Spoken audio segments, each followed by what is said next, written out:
tal? ¿Cómo están? Muy buenas tardes. Bienvenidos una vez más a la UNAM Responde desde nuestra casa de estudios, que cuenta con la comunidad académica y estudiantil más grande de todo el país. Y durante estos momentos de crisis, pues nuestra casa de estudios se ha ocupado de atender a toda su población con el objetivo de que no vean interrumpidos estos procesos de enseñanza-aprendizaje que se están llevando ahora de forma virtual a la distancia. Durante distintos momentos en este programa hemos sido testigos de este llamado solidario que ha hecho nuestra Universidad Nacional Autónoma de México para dotar de equipo, de computadoras y de dotar de todas estas necesidades a la comunidad que así lo requiera para seguir atendiendo este proceso, les decía, de enseñanza-aprendizaje. Esta tarde hablaremos en particular de los centros de acceso PC Puma, una iniciativa que ya se ha puesto en marcha en distintos puntos de la Ciudad de México. Hablaremos de cómo ha sido este proceso, de cuáles son los logros y de qué significa para la comunidad universitaria, principalmente en tiempos de pandemia. Además, tenemos algunos otros reportajes, tenemos nuestras recomendaciones de cultura, tenemos humor y además seguiremos hablando y conociendo sobre nuestra festividad de Día de Muertos. Y bueno, antes de comenzar con este resumen de que nos presenta las voces sobre el panorama de lo que ocurre en nuestro país, recordamos este llamado que hacen las autoridades del estado de Querétaro, pues se han registrado un aumento de casos, cerca de un aumento del 70% en el mes de octubre con respecto a lo que ocurrió durante el mes de septiembre, sin lugar a dudas, un llamado no solo a la población de este estado, sino a la población de todo el país para seguir atendiendo las medidas de higiene y de distanciamiento que ya conocemos. Recordemos que el uso de cubrebocas es indispensable para disminuir el número de contagios por COVID-19. Comencemos pues con este resumen inicial. En particular, vamos a participar activamente en la fase 3 de las vacunas CanSino y Janssen, que han sido aprobadas por COFEPRIS y que ya en su momento, una vez que se explique con todo detalle por la Secretaría de Salud Federal, vamos a estar informando a la población porque es a través de voluntarios y un protocolo muy especial. Los empleados postales y los mensajeros continuaron con sus recorridos por calles y avenidas para entregar a tiempo nuestras cartas y paquetes, nuestras despensas, nuestras compras en tiendas virtuales y aquí, como se ha dicho también, los conductores y trabajadores del transporte público, tanto en las ciudades como en las carreteras, asumieron riesgos adicionales. Un criterio de exclusión de todos estos estudios es haber tenido COVID, porque quien ya tuvo COVID ya tiene modificada su respuesta inmune. Ojalá la mayoría tienen anticuerpos anti-COVID y células del sistema inmune activas con memoria anti-COVID y entonces, antivirus SARS-CoV-2 y entonces ya no son elegibles. Efectivamente, como una medida para apoyar el Buen Fin, el gobierno ha tomado la decisión de adelantar la primera mitad del aguinaldo. Para cuidar la salud, justamente para evitar aglomeraciones, para poder moderar los aforos en las tiendas, se extiende el número de días del Buen Fin. El Buen Fin estará vigente entre el 9 de noviembre y el día 20 de noviembre.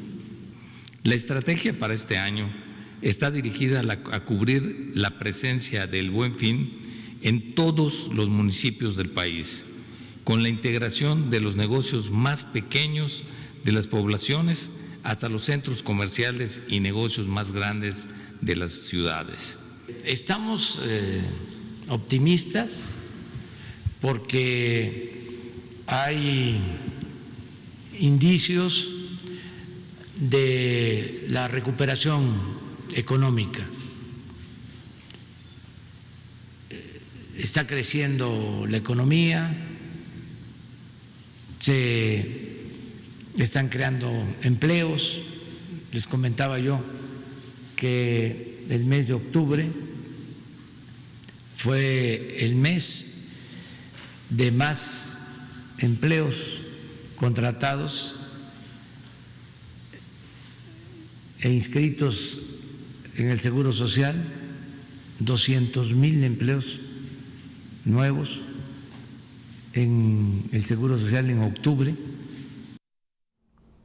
Este 3 de noviembre fue día de elecciones presidenciales en Estados Unidos y miles de ciudadanos emitieron su voto vía correo. Asimismo, lo hicieron algunos pacientes con COVID-19 que tuvieron la oportunidad de recibir su boleta, llenarla y enviarla. Los votos de algunos estados aún se siguen contando. Las elecciones todavía no están resueltas, pero seguimos hablando de cuál es la situación no solamente en Estados Unidos, sino en otras partes del mundo. Vamos pues con nuestro resumen internacional que nos presenta los números y las cifras de lo que ocurre con las personas que han sido contagiadas y que lamentablemente han perdido la vida a causa de la enfermedad de COVID-19.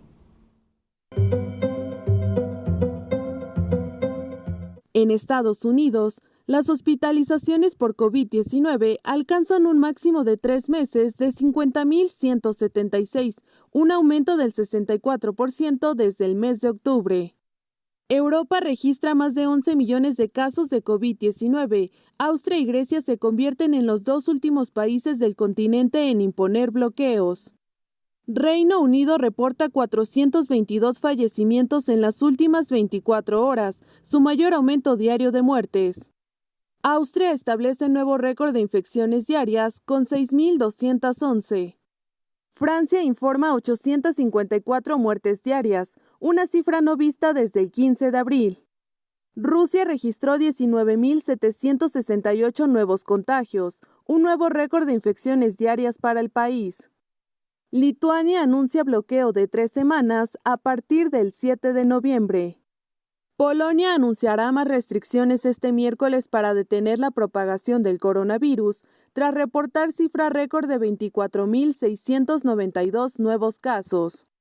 Bélgica despliega al ejército en un hospital abrumado por las admisiones récord. El país registró 877 hospitalizaciones diarias.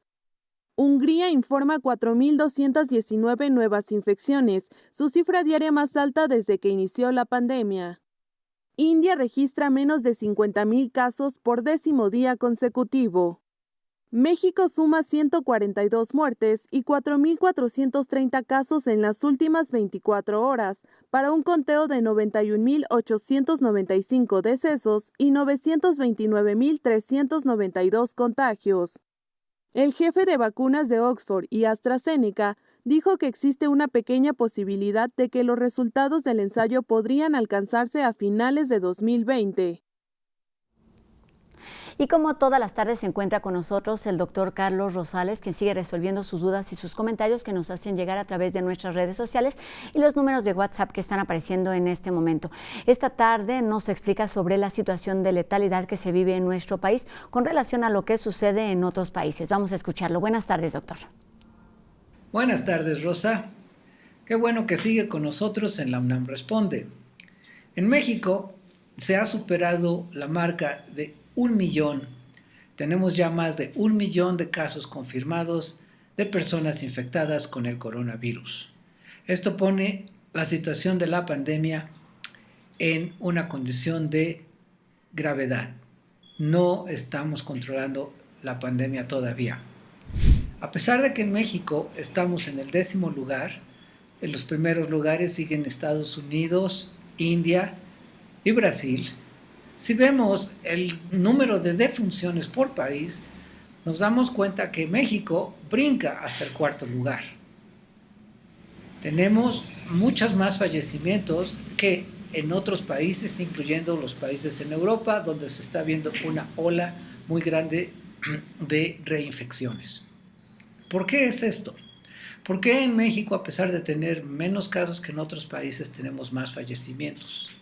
Si vemos la gráfica de letalidad, nos damos cuenta que en México la letalidad es más de 3 veces el promedio mundial. México está en el primer lugar de letalidad por coronavirus. Esto quiere decir que la pandemia no se está controlando en México y los casos que se dan son muy graves e incluso llevan a la muerte. La única manera de disminuir esto es, ya lo hemos dicho, prevenir la infección. Por favor, no se confíe, cooperemos todos para que este número de personas infectadas no siga creciendo tan rápido. Sigamos las recomendaciones de siempre y cuidémonos todos. Muchísimas gracias. Regresamos con Rosa al estudio de TV UNAM. Gracias, doctor. Es momento de nuestra entrevista. El Centro de Exposiciones y Congresos de nuestra universidad aquí en Ciudad Universitaria es solamente uno de los espacios que ha sido habilitado con computadoras y con internet para que la comunidad universitaria que así lo requiera acuda a estos centros y no vean interrumpidos sus procesos de enseñanza-aprendizaje. Estamos hablando de estudiantes, pero también de académicos, para conocer cómo ha sido este proceso de adaptación, para conocer cuál ha sido la respuesta de los universitarios que ya han asistido a estos espacios y también para conocer cuáles son los retos a los que se enfrentan. Esta tarde estaremos conversando con sus responsables. Así que saludo en primer término a la maestra María de Lourdes Velázquez Pastrana, quien es directora de Telecomunicaciones de la DGTIC, y también saludo al doctor Héctor Benítez Pérez, quien es el director de la DGTIC, que sabemos es la Dirección General de Cómputo y de Tecnologías, Información y Comunicación de nuestra universidad. Muchas gracias a ambos por estar aquí con nosotros en este espacio universitario para hablar de este proyecto que ya está puesto en marcha en distintos lugares. Y para comenzar, me gustaría que la maestra nos hablara en qué consisten exactamente estos centros de acceso PC Puma. Maestra, buenas tardes. Muchas gracias, buenas tardes, Rosas, muchas gracias por la invitación. Te comento, estos centros son parte de toda una estrategia que se está llevando en la universidad para justamente apoyar el trabajo académico de los estudiantes, de los profesores, de su comunidad. Estos centros lo que tienen como objetivo es apoyar a la comunidad para que puedan presentarse y se les preste un equipo de cómputo que les permita hacer tareas, desarrollar algún trabajo, alguna investigación en Internet. Entonces, ellos pueden usar estos equipos un par de horas, quizá un poco más, y los entregan allí mismo para que eventualmente otro estudiante pueda también hacer uso de este equipo. Ese es el objetivo. Está dirigido a quienes en algún momento no pudieran tener un equipo de cómputo, lo tienen disponible allí para su uso. Herramientas que están a disposición, por supuesto, de todos los universitarios. Doctor, esta es una iniciativa que, como sabemos y hemos hablado aquí en este espacio, durante todos estos meses de pandemia, pues nuestra universidad se ha ocupado y se ha distribuido, ha extendido distintos brazos para atender distintas necesidades. Esta iniciativa de estos centros forma parte de un proyecto más amplio. ¿Cuál es la aportación? ¿Cuál es esta iniciativa y cómo ya está funcionando dentro de nuestra universidad, principalmente en la Ciudad de México? Primero, gracias Rosa por la invitación para estar aquí con ustedes. Sí, es un proyecto amplio, es un proyecto de gran envergadura. Es un proyecto de la Universidad Nacional, dirigido por supuesto que por la Secretaría de Desarrollo Institucional, en donde lo que se busca es abrir centros geográficamente distribuidos dentro de la Ciudad de México y la zona metropolitana para dar cobertura, como bien lo dijo ya la maestra Velázquez Pastrana, a los estudiantes, también miembros de nuestra comunidad, que no tengan acceso tanto a Internet como a equipos de cómputo. Es un proceso ambicioso que hemos ido construyendo de la mano con distintas entidades y dependencias universitarias para darle esta cobertura. Y se enmarca en algunas otras estrategias que la universidad propiamente está desarrollando o en un momento terminará de implantar. Estamos hablando básicamente de lo que conocemos comúnmente como café internet, pero en este sentido pues está ubicado en puntos, digamos, estratégicos de nuestra universidad. ¿Por qué no nos platican en dónde ya están instalados, cómo están funcionando y también cómo es que fueron seleccionados estos lugares para instalar estos centros de cómputo, maestra? Muchas gracias. Mira, ya se tiene operando uno en la FES Zacatlán. Fue el primer centro que abrió. Tenemos ya también operando en la Escuela Nacional de Enfermería y Obstetricia, la INEO, el Centro de Exposiciones y Convenciones que se encuentra en la Avenida del Limán, también ya está operando este centro. Estamos por abrir ya unas horas de que se abra el Centro de Exposiciones en el Centro Cultural Tlatelolco.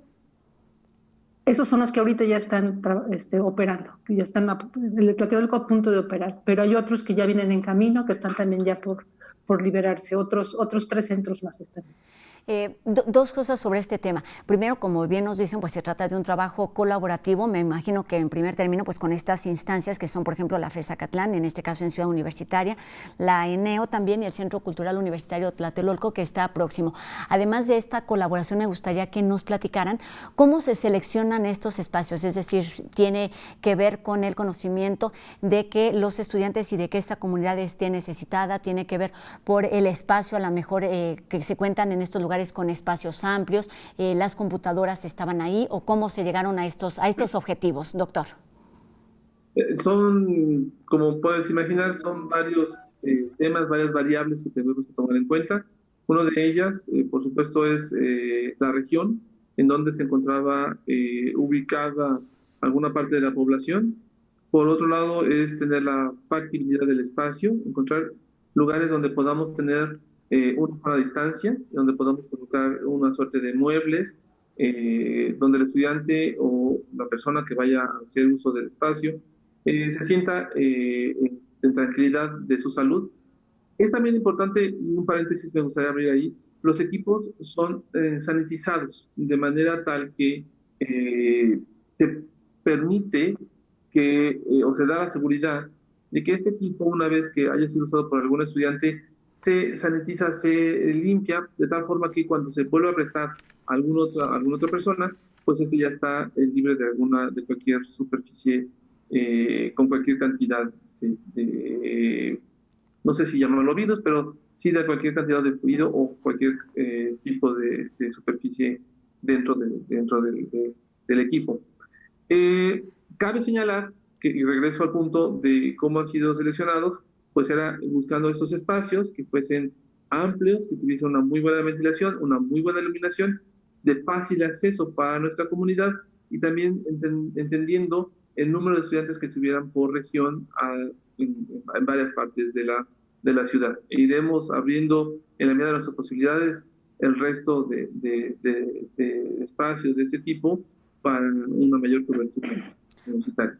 Por supuesto, una prioridad es que todos los estudiantes y la comunidad que asista a estos espacios pues estén seguras en medio de esta situación por COVID-19, entonces todas estas medidas resultan indispensables. Para llegar a estos espacios me gustaría que nos hablaran de cómo se van sumando todas estas iniciativas, todas estas ayudas que van haciendo posible que se instale un centro de cómputo, porque, como bien nos ha mencionado ya, pues de dónde, digamos, se obtienen los recursos para estos muebles, para las computadoras, para la infraestructura, pero también para el internet, para la ventilación. ¿Cómo se dan estos procesos? ¿De dónde se obtienen estos recursos? ¿Cómo se han ido sumando las instituciones externas, digamos, y también, por supuesto, la rectoría de nuestra universidad? Bueno, sí, no sé, Lulú, ¿quisieras comentar? Bueno, los recursos naturalmente los obtenemos de la Administración Central, son recursos que, si bien no estaban planeados en este año, porque a todos nos sorprendió pues esta contingencia epidémica, pues sí, se están haciendo esfuerzos muy grandes para poder utilizar estos recursos. Los espacios se adecuaron, no existían así como están ahorita para poder recibir a los chicos. Se tuvieron que adecuar, sí se tuvo que adquirir mobiliario, se tuvieron que comprar los acrílicos, instalarlos, ponerlos en las distancias que sean seguras para justamente evitar que existiera algún tipo de contaminación entre los chicos. Las computadoras también se compraron, esas tampoco existían, también se adquirieron. Y ha sido un trabajo conjunto entre varias dependencias, tanto de la Secretaría Administrativa como de la Dirección General de Proveeduría o la Dirección General de Obras, la Dirección General de Presupuesto, y junto con la Secretaría de Desarrollo Institucional hemos estado también trabajando todos de la mano. Han sido jornadas pues intensas para poder llevar a cabo estos espacios, ¿no? Se requiere un importante proceso de planeación. Doctor, lo escuchamos. Así es. Sí, exactamente. Yo creo que la palabra clara y clave es la planeación.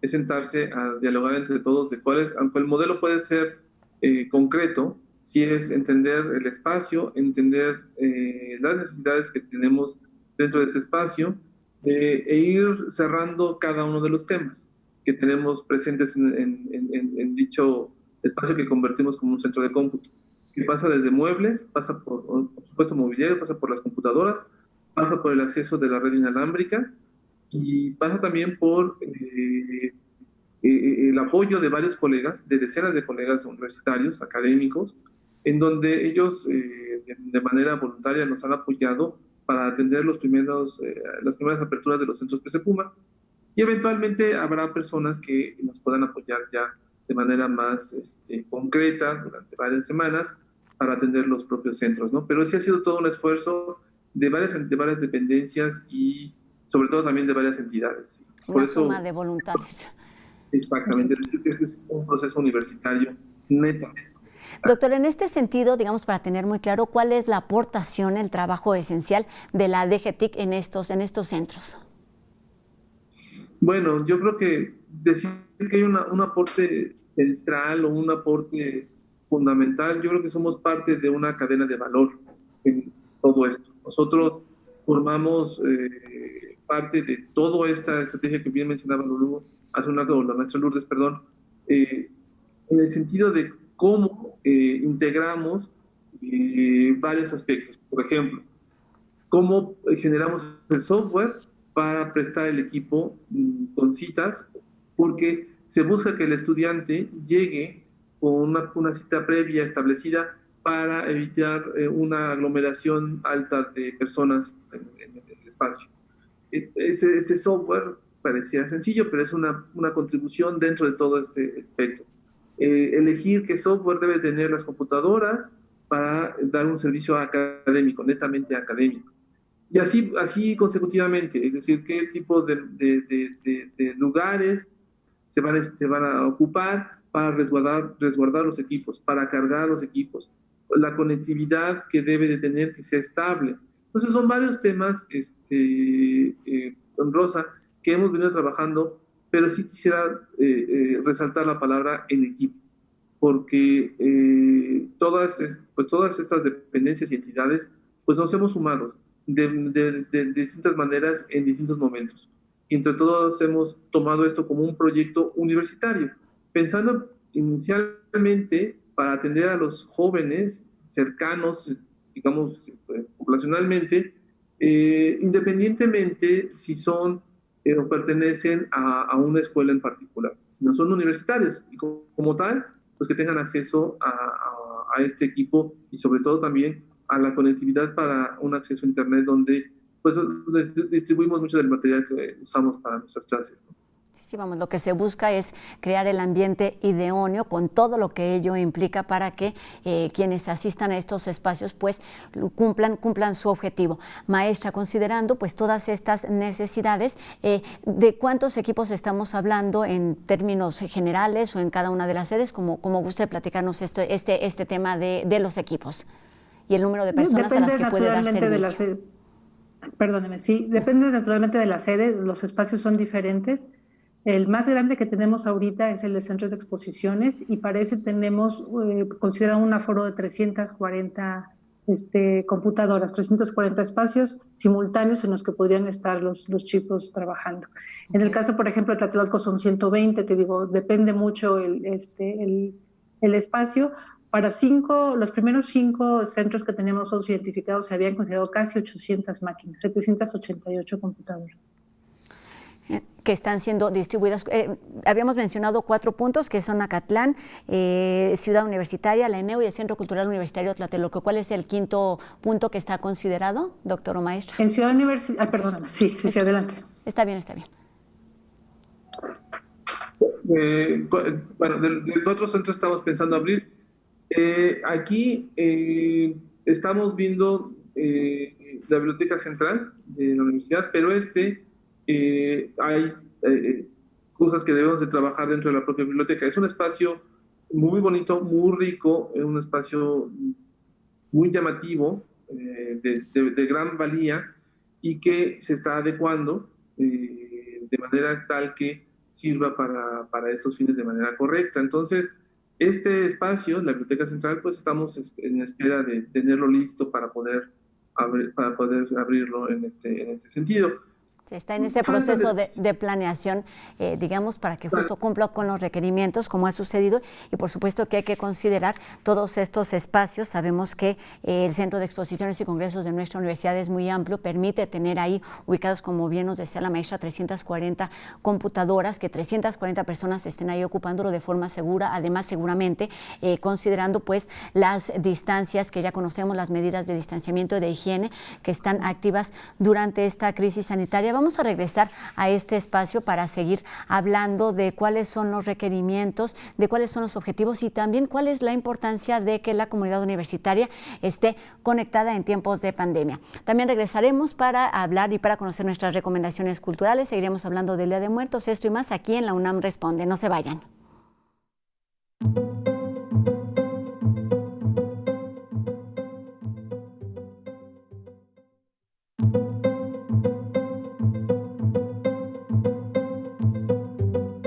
Qué gusto que continúen con nosotros aquí en la UNAM Responde y vamos a conocer las recomendaciones culturales que tenemos para esta tarde con el objetivo de incentivar nuestra creatividad, los sentidos y también nuestro cuerpo. Veamos.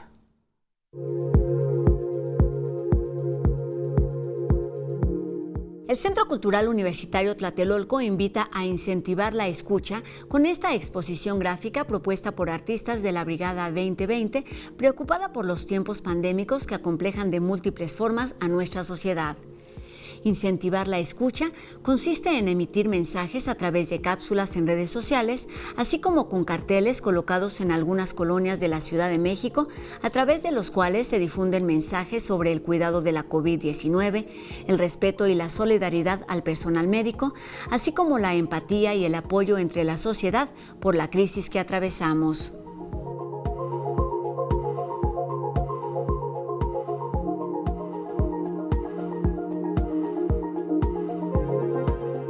Los jueves de noviembre pueden consultar los tutoriales profesionales y divertidos que ofrece El Arte de Crear en Casa, un espacio desde Tlatelolco que explota la imaginación del público para darle vida a materiales sencillos y reutilizables, elaborando adornos, objetos artísticos y accesorios para el hogar.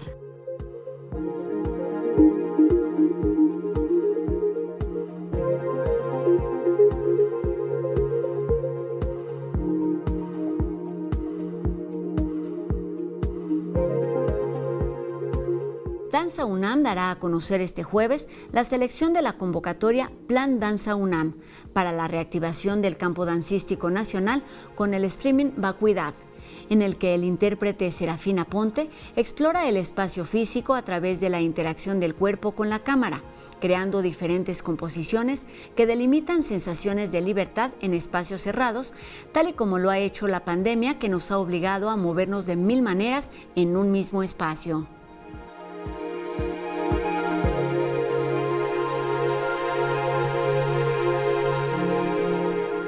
Hay estas recomendaciones y seguimos nosotros aquí conociendo sobre nuestra festividad del Día de Muertos gracias a los trabajos y a las perspectivas de los chicos de En Trending. Veamos la siguiente pieza. El 1 y 2 de noviembre de cada año, no existe rincón en el país que no se vea decorado con ofrendas, flor de cempasúchil, calaveras de azúcar, veladoras y copal.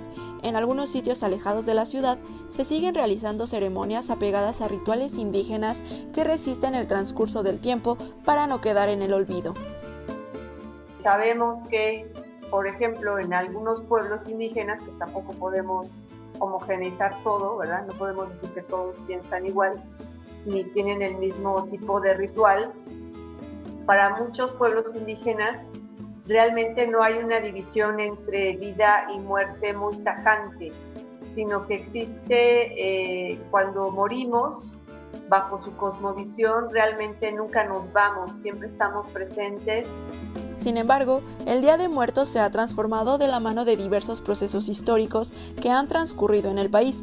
Así como en la colonia, en un sentido más identitario, la Revolución Mexicana también fundó parte importante en la manera de gestar esta celebración.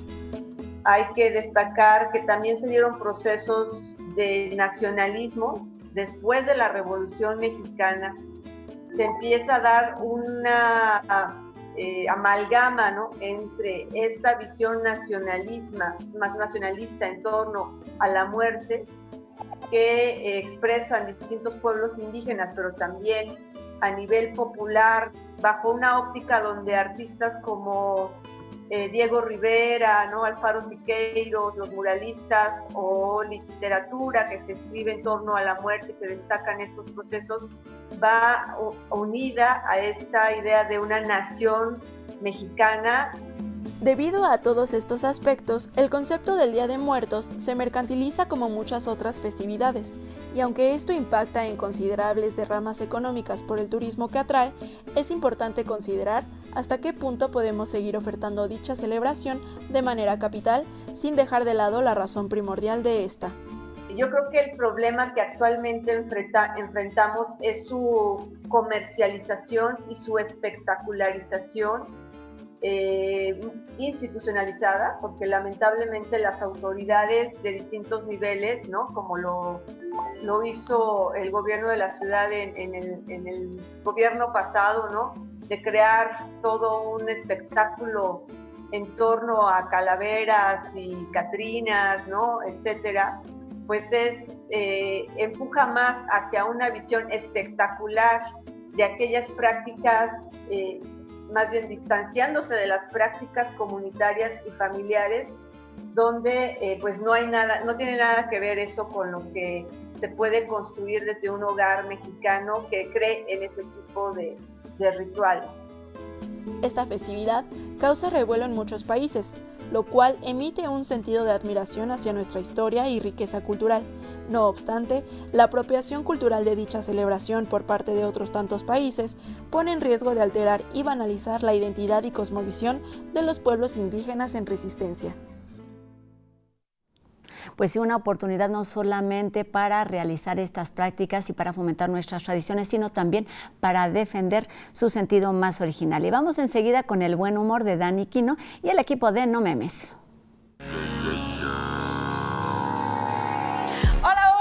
Buenas, esperamos que estén disfrutando de su programa favorito y pues mientras lo hacen les vamos a compartir algunos aspectos del vertiginoso saber tecnológico a través de la colaboración de No Memes, la UNAM Responde. Que lo disfruten.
Seguiremos platicando sobre los centros de acceso PC Puma que han sido instalados en distintos puntos de nuestra universidad. Esto al regresar de la pausa aquí en la UNAM Responde. No se vayan.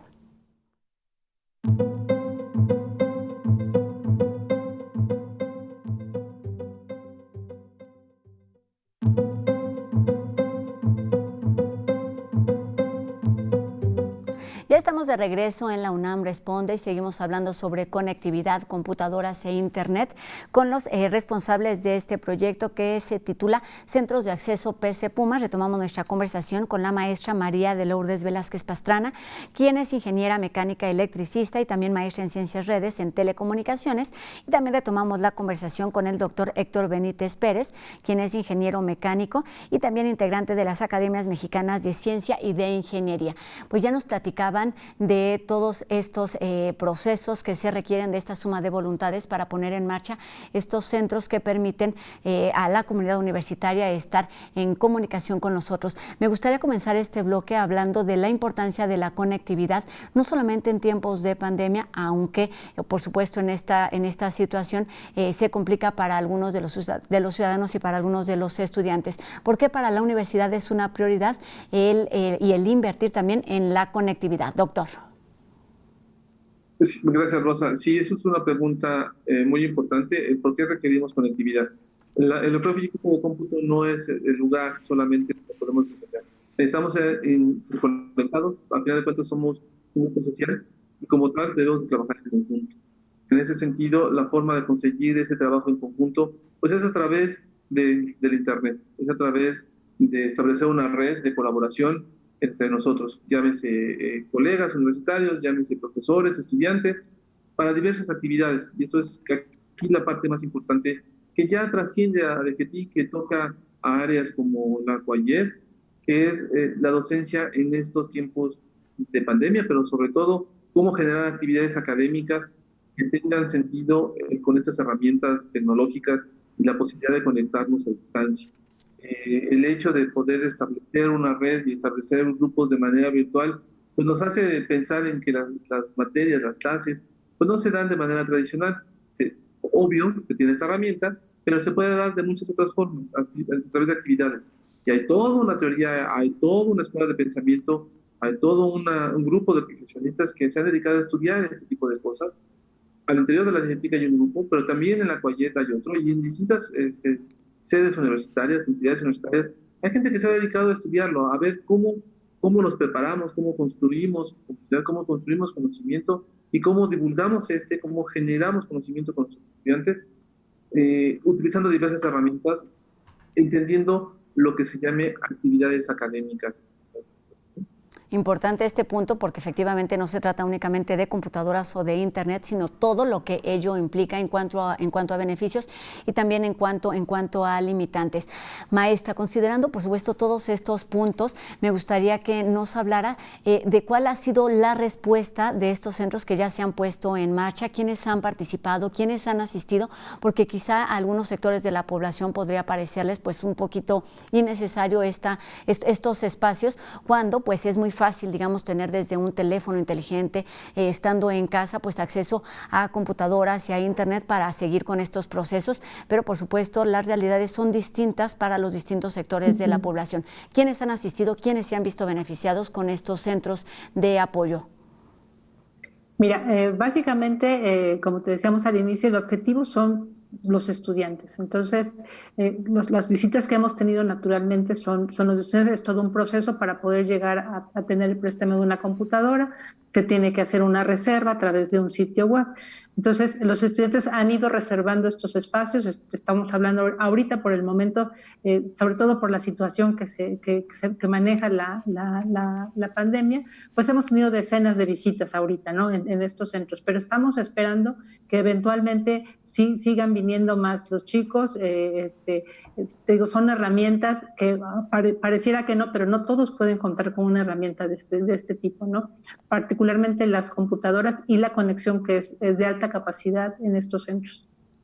Y es importantísimo también hablar de la difusión, es decir, que la comunidad universitaria esté enterada de que están a su disposición estos centros. Doctor, ¿quiere agregar algo al respecto? Algo muy rápidamente. Creo que aquí es importante dar un reconocimiento al Instituto de Geografía, al Instituto de Investigaciones Sociales, que nos ayudaron muchísimo como dependencia universitaria o a varias dependencias haciendo una encuesta de muy alto calibre para entender la movilidad de nuestros estudiantes, entender en qué población se encontraban nuestros estudiantes, dónde estaban nuestros estudiantes, cuáles eran las condiciones de conectividad de nuestros estudiantes, de tal forma que esta estrategia, ya aunada a otras, no es algo en donde estemos de manera fortuita actuando, es algo con base en nuestros datos. ¿Y a qué me refiero con nuestros datos? Es a conocer a nuestra comunidad en términos generales, en conocer cuántos estudiantes tenemos, en qué condiciones están, qué tan lejanos están de las sedes, qué tipo de conectividad tienen, qué tipo de herramientas tecnológicas tienen en sus casas. Y en ese sentido, pues es armar estos espacios para darle a esta población, que por suerte no es toda la población universitaria, es un sector solamente, pero a esta población darle las posibilidades de acercarse a una herramienta. De nuevo, es el punto clave aquí, es a una herramienta con la cual podrán acceder a material, por un lado, y una conectividad para hablar con sus pares entre colegas o sus pares entre estudiantes y hacer una labor universitaria o una vida universitaria en el entorno de lo que podemos llamar preparación universitaria, ¿no? Exactamente.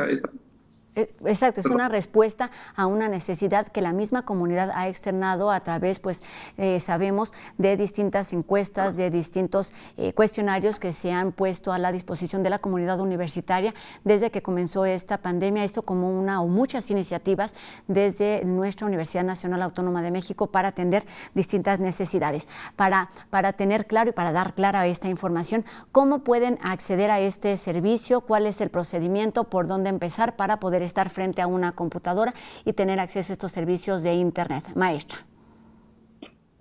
Tienen que acceder a un sitio web. Está apareciendo en la pantalla, es lo que tenemos por aquí, ha estado apareciendo durante la entrevista. Ok. Lo tenemos. Entonces ya en este sitio web lo único que se les pide al estudiante, pues, o al trabajador, en este caso a los profesores, cierta información para que podamos validar que, bueno, están en activo ahorita en la universidad, ya sea su número de cuenta, un RFC, un número de trabajador. Una vez que acceden, tienen que especificar, bueno, de cuál es su escuela, facultad, nivel, y ahí se les presenta un calendario y un horario para que ellos elijan el espacio en el que quieren presentarse a usar el equipo de cómputo. Esto lo hacemos particularmente para evitar potenciales, más adelante, aglomeraciones. No queremos gente que esté todo el día esperando en filas para que se les pueda prestar un equipo. Entonces, la estrategia que se manejó es hacerlo por citas. De esa es la manera en cómo lo hacen. Los centros de atención están funcionando de 9 de la mañana a las 18 horas, los tres que están funcionando y el que está por abrirse. Sí. Correcto, de lunes a viernes. Es importante recordar que es un servicio que se da únicamente a la comunidad universitaria, pueden ser estudiantes, académicos, también trabajadores. En este momento no lo tenemos abierto para trabajadores, pero sí es algo que podemos abrir también para trabajadores universitarios, porque estamos pensando, y perdón por interrumpirlo, estamos pensando sobre todo en el concepto de esta labor académica de la clase, de la llamada clase, ¿no? En donde el profesor da una clase y el estudiante la toma y busca actividades relacionadas con su clase y ya. Es en este momento como estamos operando, para profesores y estudiantes, pero nada nos impide de poder abrirlo a trabajadores universitarios también, pero es algo que iremos decidiendo, pues en la medida que vayamos madurando con la conceptualización de este proyecto. Este proyecto, sí hay que también decirlo claro, Rosa, es algo que estamos madurando en el camino, entendiendo nuestras necesidades de varios sentidos, en varios sectores.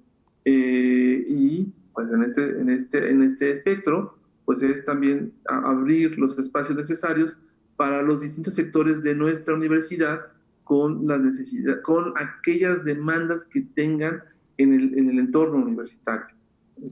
Importante esto, doctor. Dice usted que interrumpió y la verdad es que creo que se adelantó porque justamente mi siguiente pregunta iba en esa línea, en pensar cuáles son los retos en los que se está pensando, en qué se está trabajando. Nos decía además de este quinto centro de acceso a PC Puma, en qué otros proyectos o en qué líneas se está trabajando para ampliar este proyecto o para sostenerlo, porque además de la planeación importantísima de la que ya hablábamos hace unos minutos, pues además este tipo de iniciativas requieren un apoyo constante para sostenerlos y para mantenerlos activos y en buenas condiciones. Sí, a ver, yo creo que aquí es muy importante. Tenemos que pensar en dos o tres tiempos, dos o tres escenarios. Uno en el escenario de la pandemia, el otro es el escenario de transición y es un escenario después de la pandemia. Hay un modelo que creo que, lo digo a título personal, Rosa, nada más es un comentario como académico universitario, creo que este modelo híbrido de formación pues nos va a quedar. Creo que podemos sacar muy buenas experiencias de si logramos acoplar nuestros procesos educativos al mismo. creo que podemos tener una gran ventaja para educar a nuestra población universitaria, y en ese sentido creo que habrá que pensarlo en un largo plazo. El sentido de cómo, qué sigue, bueno, en el tránsito de la pandemia, pues es abrir otros espacios también de ese tipo, que bueno, va a depender de los recursos que tengamos, del esfuerzo tan grande que ha hecho la universidad en sus distintas instancias. La rectoría ha hecho un esfuerzo muy grande, las entidades académicas han hecho un esfuerzo muy grande para poder dotar de estos espacios a la comunidad universitaria. Posteriormente, bueno, veremos algunos otros proyectos, pero entendiendo claramente cuáles son las necesidades. No olvidemos algo, el cómputo en ese sentido es una herramienta fascinante, una herramienta que a nosotros nos gusta muchísimo, que es un área de estudio, es un área muy bonita, pero es una herramienta, para este momento es una herramienta, y hay que saber usarla para la actividad esencial, que es la docencia, que es la investigación, la difusión de la cultura. Hay varias estrategias que habrá que trabajarlas en el entendido de cómo son las necesidades de nuestra comunidad. Y eso no lo podemos saber, no nos podemos adelantar, pero su comentario pues está muy ad hoc a lo que han dicho en distintos momentos en este espacio investigadores y pues científicos en cuanto a que se quedará este modelo híbrido, por lo menos en nuestra universidad, pensando en un mediano y por supuesto en un largo plazo. Maestra, para terminar, me gustaría que nos hablara o nos invitara a todos aquellos que están pensando en asistir a alguno de estos centros. ¿Cuáles son los protocolos, cuáles son los requisitos para acceder, además de este previo registro que ya nos había indicado, digamos en términos de seguridad, el uso de cubrebocas, temperatura, cuáles son los protocolos que ya están implementados en estos espacios abiertos? Por supuesto, lo que se buscó mucho fue precisamente toda la seguridad para nuestros estudiantes, empezando desde cómo están inclusive ubicadas las mesas, cómo están protegidas con acrílicos. Los chicos tendrán que presentarse con cubreboca, naturalmente, eso es mandatorio. En estos espacios, sin embargo, habrá elementos, insumos, como por ejemplo gel sanitizante, eso va a estar en varios lugares, constantemente van a poder estarse limpiando las manos. Los equipos van a estar, van a pasar por un proceso de sanitización, como el doctor lo había comentado. Una vez que son devueltos por el estudiante que los utilizó, se mantienen en un espacio para que cumplan con todo ese proceso y ya posteriormente se puedan volver a prestar, ¿no? Pero en algunos espacios, por ejemplo, va a haber inclusive reciclo de aire para que no haya ahí un foco de contagio, ¿no? Exactamente, ¿no? Entonces, todas estas cosas se han cuidado se le ha puesto atención muy cuidadosamente y no va a haber problema para que los chicos lleguen con toda la seguridad para que puedan trabajar allí en estos espacios.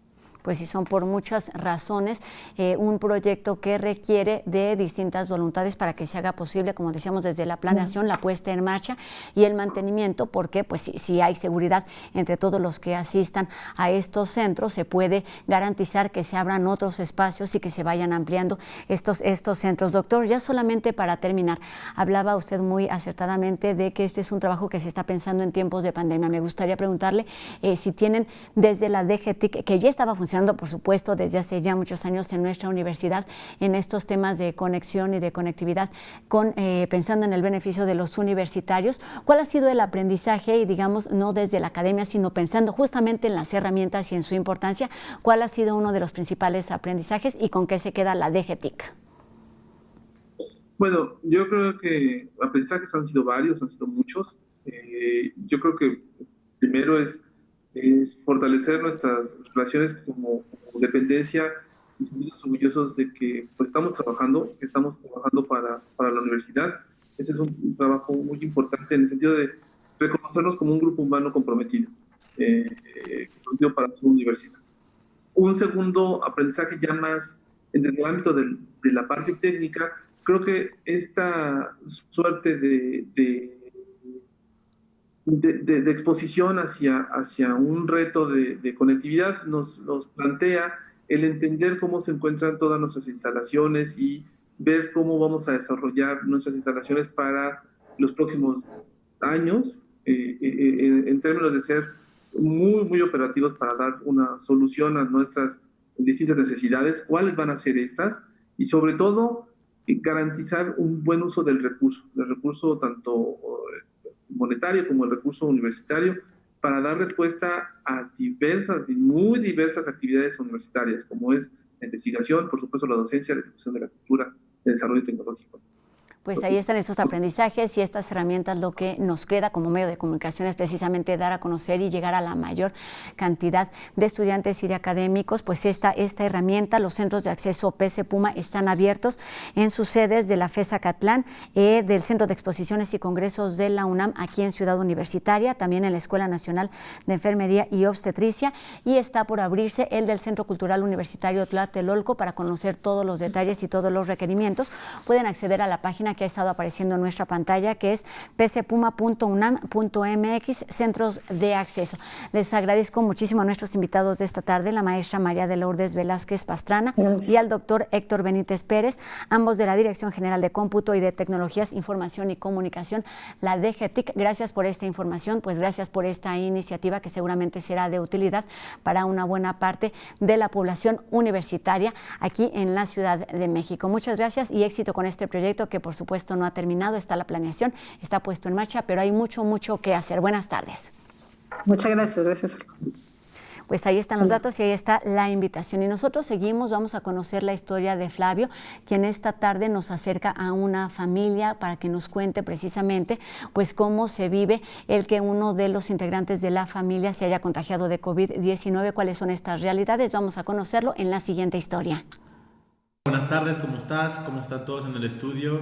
Estamos empezando el mes de noviembre ya y la verdad que no me lo creo. ¿Quién nos iba a decir que vamos a llegar a esta altura del mes con esta nueva ola de contagios?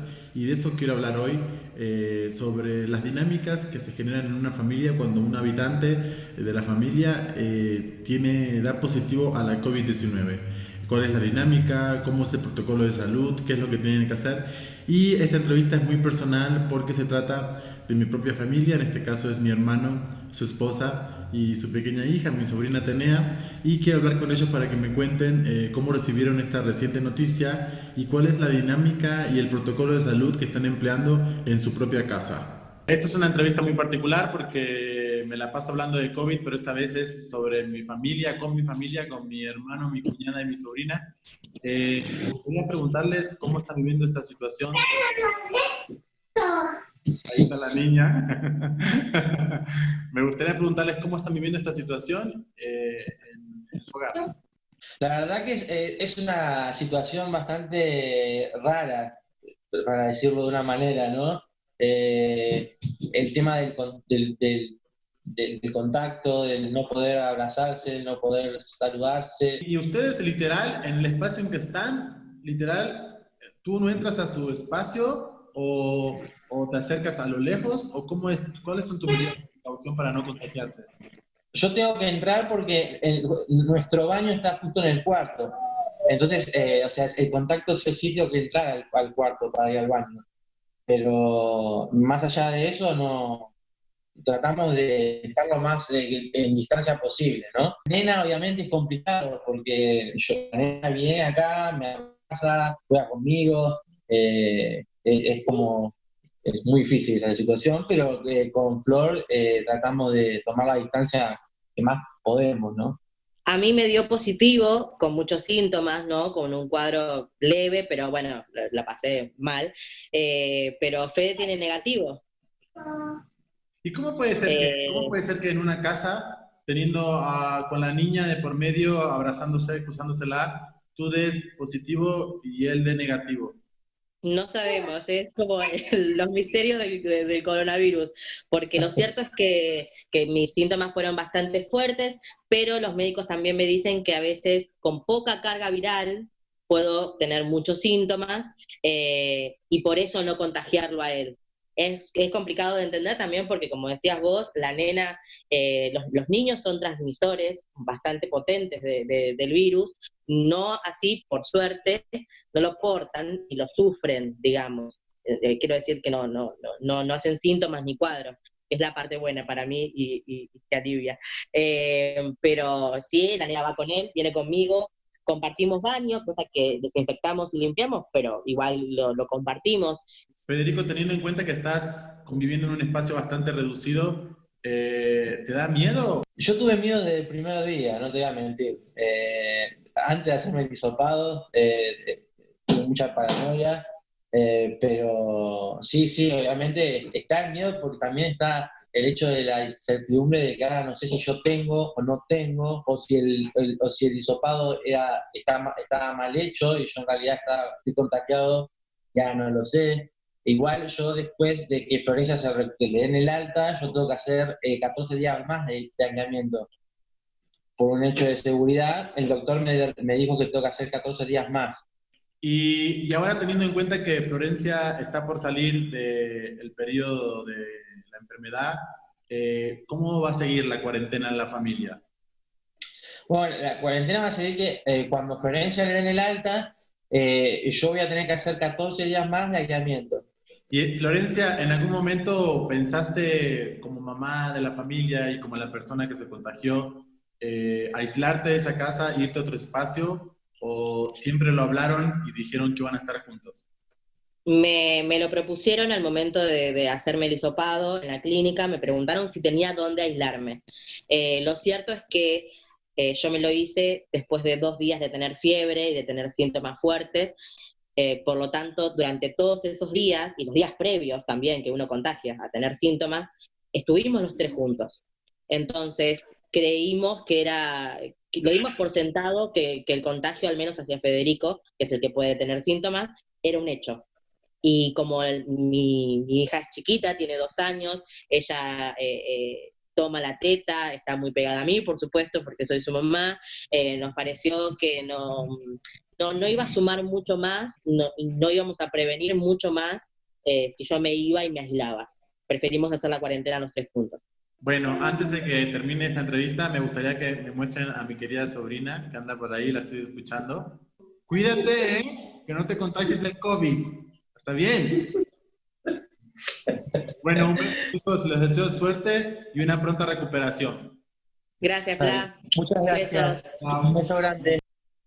Pues aquí una muestra de cómo se modifican las dinámicas familiares y, por supuesto, las dinámicas sociales colectivas a raíz de la presencia del virus del SARS-CoV-2 y de la enfermedad de COVID-19. Son muchos los factores que debemos ir considerando, como la ventilación, como el tiempo en el que estamos en contacto con las otras personas, la carga viral. Por supuesto, temas en los que se están ocupando los científicos y la comunidad, y no solo de nuestro país. Y con esta información terminamos un programa más de la UNAM Responde. Recuerden que lo seguimos leyendo y recuerden que tenemos una cita mañana completamente en vivo a las 2:30 de la tarde por TV UNAM. Adiós.